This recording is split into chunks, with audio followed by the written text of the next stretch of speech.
Hello বন্ধুরা, কেমন আছো সবাই? আশা করি তোমরা সবাই খুব ভালো সুস্থ আছো। তো আজকে আমরা কথা বলতে যাচ্ছি আর্টিকেল 370 এই সিনেমাটা নিয়ে।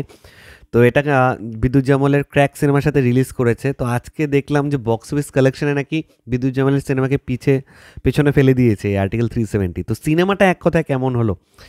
এক কথায় যদি বলতে হয় না, আমি বলবো যে মানে ইয়ামি গৌতম দেখিয়ে দিল যে তাকে অনেকে হয়তো ভেবেছিল যে একসময় ক্যান্ডি গার্ল হিসেবে থাকবে, জাস্ট হিরোর অপোজিটে রাখতে হয় বলে রাখা হবে। যারা ভেবেছিল তাদেরকে পুরোপুরি ভুল প্রমাণ করে দিয়ে, মানে কি বলবো, হিরোর দরকার নেই। যদি ইয়ামি গৌতমের মতন পারফর্মার একজন থাকে, হিরোর দরকার নেই সিনেমাতে। যারা দেখেছে তারা বুঝতে পারবে যে ইয়ামি গৌতম এখানে কি করেছে। তো এই আর্টিকেল 370 আমরা সকলেই জানি যে এমন একটা রুল যেটা অনেক দিন ধরে চলে আসছে। জম্মু কাশ্মীরের ওপর আমাদের ইন্ডিয়ার বাদবাকি স্টেটে যে রুলগুলো ফলো হয়, জম্মু কাশ্মীরের ওপর সেটা ফলো হয় না।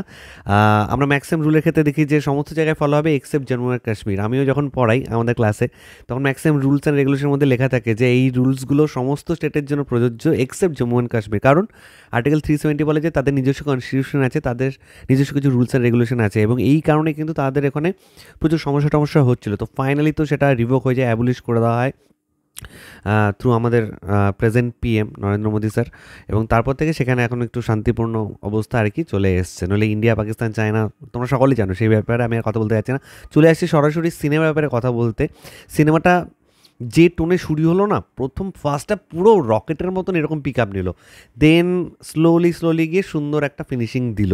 সবসময় একটা টান টান উত্তেজনা। ইয়ামি গৌতমকে যখন থেকে দেখানো হচ্ছে, মানে প্রথমে সে একজনের বাড়িতে গেছে, তাকে কি বলবো, পায়ের সব নোক টোক পরিষ্কার করে দিচ্ছে, এ করে দিচ্ছে। ওখান থেকে তার যে ইন্টেলিজেন্স অফিসারের যে খোলসাটা করা হলো, এত ইন্টারেস্টিং লাগলো। এবং এনআইএ এজেন্ট হিসেবে সুপার এক কথায়, যেরকম এক্সপ্রেশন, যেরকম ডায়লগ ডেলিভারি, সেরকম মানে একটা টিম ওয়ার্কের জন্য যে একজন লিডারের মধ্যে যেটা থাকা উচিত, অনেক সময় সেই রুলস রেগুলেশন ফলো করছে না, তার জন্য তাকে অনেক কিছু মানে ফেস করতে হচ্ছে। সেই ব্যাপারটা খুব সুন্দরভাবে দেখানো হচ্ছে, এবং অ্যাকশন সিনও এত দুর্ধর্ষভাবে, মাইন্ড ব্লোয়িংভাবে তিনি পারফর্ম করেছেন না। এক কথায় সুপার।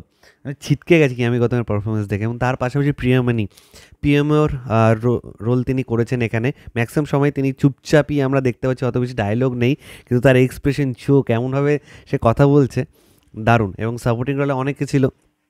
আমাদের নরেন্দ্র মোদীর রোলটা করেছে এখানে অরুণ গোভিল, মানে রামের চরিত্র যিনি করেছিলেন। এবং সাপোর্টিং রোলে আরও অনেকে আছে, প্রত্যেকের নাম অ্যাকচুয়ালি এই মুহূর্তে আমার মনে নেই। অমিত শাহর রোল যিনি করেছেন।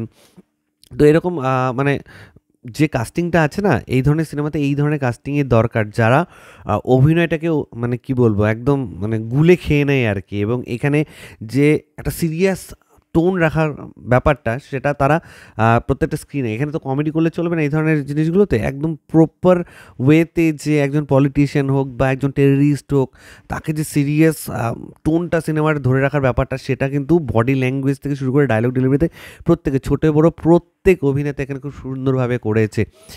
যোগ্য সাপোর্ট করেছে এখানে বিজিএম, ব্যাকগ্রাউন্ড স্কোরও খুব অসাধারণ, সিনেমাটোগ্রাফি আউটস্ট্যান্ডিং, এবং ডিরেক্টর এরকম প্রচুর ভালো ভালো কাজ করেছেন, এই ধরনেরই কাজ আগে করেছেন। সেই কারণে কিন্তু সেটা এই ছবিতেও আমরা প্রতিফলনটা পাচ্ছি, রিফ্লেক্টটা পাচ্ছি যে হ্যাঁ, তিনি এই ধরনের সিনেমা খুব ভালো এক্সিকিউট করতে পারেন। তো আর্টিকেল 370 একদম টান টান মানে নিঃশ্বাস, কী বলবো, তোমাকে edge of the seat thrill যে ব্যাপারটা থাকে, সেটা তোমাদেরকে দেবে। একবার দেখো, নেল বিটিং মোমেন্টস আছে। আমরা সকলেই জানি যে এটা একটা লাস্টিক একটা হ্যাপি এন্ডিং হবে, কিন্তু সেটার ভেতরে যে আমাদের এখানকার কত ইনফরমেশন, যেগুলো হয়তো আমরা প্রত্যেকে জানতাম না, বা জানলেও ভুল জানতাম, সেই জিনিসগুলো এই সিনেমাতে কিন্তু খুব ক্লিয়ারলি দেখানো হয়েছে।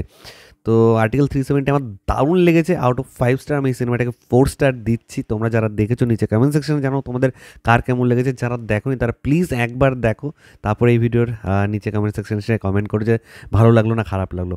এটাই তোমাদের সাথে শেয়ার করেছিল। তোমাদের কার কি মতামত নিচে কমেন্ট সেকশনে অবশ্যই লিখে জানাও। আমার ভিডিওটা ভালো লাগলে লাইক, কমেন্ট আর শেয়ার করতে একদম ভুলবে না। চ্যানেলটাকে যারা প্রথমবার দেখছো, নিচে যে রেড বাটন আছে সেখানে ক্লিক করো, পাশে একটা বেল আইকন আছে সেখানে ক্লিক করে অল অপশনে ক্লিক করে নাও। ঠিক আছে বন্ধুরা, ভালো থেকো সবাই, সাবধানে থেকো সবাই। দেখা হচ্ছে নতুন কোনো ভিডিওতে। টিল দেন ভালো থেকো, love you all, tata, take care.